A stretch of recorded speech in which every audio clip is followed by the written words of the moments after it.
ബാക്ക്ഗ്രൗണ്ടിൽ ഇരിക്കുന്ന flower painting പോലത്തെ ഒരു പെയിന്റിംഗ് ചെയ്യുമെന്ന് റിക്വസ്റ്റ് ഉണ്ടായിരുന്നു. ആക്ച്വലി അത് ഞാൻ വരച്ചതല്ല, എൻ്റെ അനിയത്തി വരച്ചതാണ്. ഞാൻ വരച്ചൊരു തുലിപ് ഫ്ലവേഴ്സിന്റെ പെയിന്റിംഗ് ഞാൻ വീഡിയോയുടെ അവസാനം കൊടുക്കാം. അപ്പോൾ എല്ലാവരും വീഡിയോ അവസാനം വരെ കാണുക. ഫ്ലവേഴ്സ് ഒക്കെ വരയ്ക്കുമ്പോൾ സിമ്പിളായിട്ട് വരയ്ക്കാൻ വേണ്ടിയിട്ട് നമുക്ക് ഇതുപോലെ ഡോട്ട്സ് ഇട്ട് കൊടുത്തിട്ട് വരയ്ക്കാം. എത്ര പെറ്റൽസ് ആണോ നമുക്ക് വരയ്ക്കേണ്ടത് അത്രയും ഡോട്ട്സ് ഇട്ട് കൊടുത്തിട്ട് അതിങ്ങനെ ജോയിൻ ചെയ്ത് കൊടുത്തു കഴിഞ്ഞാൽ നമുക്ക് പെർഫെക്റ്റ് ആയിട്ടുള്ള ഒരു ഫ്ലവർ കിട്ടും. ആ തുലിപ് ഫ്ലവേഴ്സിന്റെ പെയിന്റിംഗ് നമ്മൾ വാട്ടർ കളർ വെച്ച് ചെയ്തിട്ടുള്ളതായിരുന്നു. പക്ഷേ ഇന്ന് നമ്മൾ അക്രലിക് യൂസ് ചെയ്താണ് പെയിന്റ് ചെയ്യാൻ പോകുന്നത്. വേറൊന്നും അല്ലടാ, വാട്ടർ കളർ വെച്ച് ചെയ്യുമ്പോൾ ഒരുപാട് സമയം എടുക്കും അത് ചെയ്യാനും ഉണങ്ങാനും ഒക്കെ ആയിട്ട്. മാത്രമല്ല വീഡിയോയുടെ ലെങ്തും കൂടുതലായിരിക്കും. അതുപോലെ ഇന്ന് തൊട്ട് നമ്മുടെ ചാനലിൽ ബണ്ണി കമൻറ്റ്സ് ഉണ്ടായിരിക്കുന്നതാണ്. അതിന് വേണ്ടിയിട്ട് ചാനൽ സബ്സ്ക്രൈബ് ചെയ്യുക, വീഡിയോ ലൈക്ക് ചെയ്യുക, ആൻഡ് എന്തെങ്കിലും വീഡിയോയെക്കുറിച്ചിട്ട് കമൻറ്റ് ചെയ്യുക. കൂടെ നിങ്ങളുടെ പേരൂടെ കമൻറ്റ് ചെയ്യുക. കഴിഞ്ഞ വീഡിയോയുടെ ബണ്ണി കമൻറ്റ്സ് ഈ വീഡിയോയുടെ എൻഡിൽ നമ്മൾ ആഡ് ചെയ്തിട്ടുണ്ട്. അപ്പോൾ ആരുടെയൊക്കെ കമൻറ്റ്സ് ഉണ്ടെന്ന് ചെക്ക് ചെയ്യുക. അതുമാത്രമല്ല നിങ്ങൾ എന്തെങ്കിലുമൊക്കെ ചെയ്യാൻ റിക്വസ്റ്റ് ഇടുന്ന സമയത്ത് ആ കമൻറ്റിൻ്റെ കൂടെ നിങ്ങളുടെ പേരൂടെ ചേർത്തിടാൻ ശ്രദ്ധിക്കുക. എന്നാലേ നിങ്ങളുടെ നെയിം നമുക്ക് വീഡിയോയിൽ അഡ്രസ്സ് ചെയ്യാൻ പറ്റത്തുള്ളൂ. അപ്പോൾ എല്ലാവരും അതൊന്നും ശ്രദ്ധിക്കും. അങ്ങനെ സംസാരിച്ച്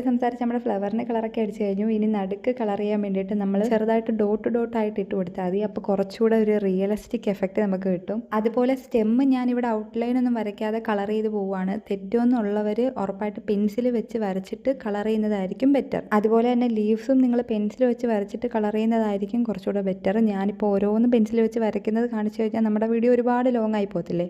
അതുകൊണ്ടാണ് ഞാൻ ജസ്റ്റ് അങ്ങ് കളർ ചെയ്ത് കാണിക്കുന്നത്. ഞാൻ സാധാരണ ഒരുപാട് സമയമൊക്കെ എടുത്ത് പതുക്കെ ഇരുന്ന് വരയ്ക്കുന്ന ഒരാളാണ്. ചിലപ്പോൾ ഒരു ദിവസമൊക്കെ എടുക്കും ഒരു പടമൊക്കെ വരച്ചെടുക്കാൻ. ഇപ്പം അത്രയൊന്നും നമുക്ക് വീഡിയോയ്ക്കകത്ത് കാണിക്കാൻ പറ്റത്തില്ലല്ലോ. അപ്പം ഞാനൊരു 5-10 മിനിറ്റൊക്കെ എടുത്ത് വരച്ചൊരു പടമായത്. നിങ്ങൾ ഉദ്ദേശിച്ച അത്ര ഒരു ലെവൽ വന്നിട്ടില്ലെങ്കിൽ ഈ പാവത്തിനോട് ക്ഷമിക്കണം. അങ്ങനെ നമ്മുടെ പെയിൻറ്റിങ് ഇവിടെ ഏകദേശം ഫിനിഷ് ആവാറായി. ഇനി ബാക്ക്ഗ്രൗണ്ടും കൂടെ ഒക്കെ ഒന്ന് കളർ ചെയ്ത് കൊടുക്കുക. പിന്നെ നമ്മൾ എന്ത് പടം വരച്ചാലും നമ്മുടെ സൈൻ ഇടുന്ന കാര്യം മറന്നു പോരുത്. ഇനി ഞാൻ വരച്ചൊരു പെയിൻറ്റിങ് ലാസ്റ്റ് കാണിക്കാമെന്ന് പറഞ്ഞില്ലായിരുന്നു. ഇഷ്ടപ്പെട്ടാൽ ലൈക്ക് ചെയ്യാൻ മറക്കരുത്. അതുപോലെ നമ്മുടെ ബണ്ണി കമൻറ്റ്സ് പാർട്ടിസിപ്പൻസിന് ലോട്ട്സ് ഓഫ് ലവ് ഗൈസ്.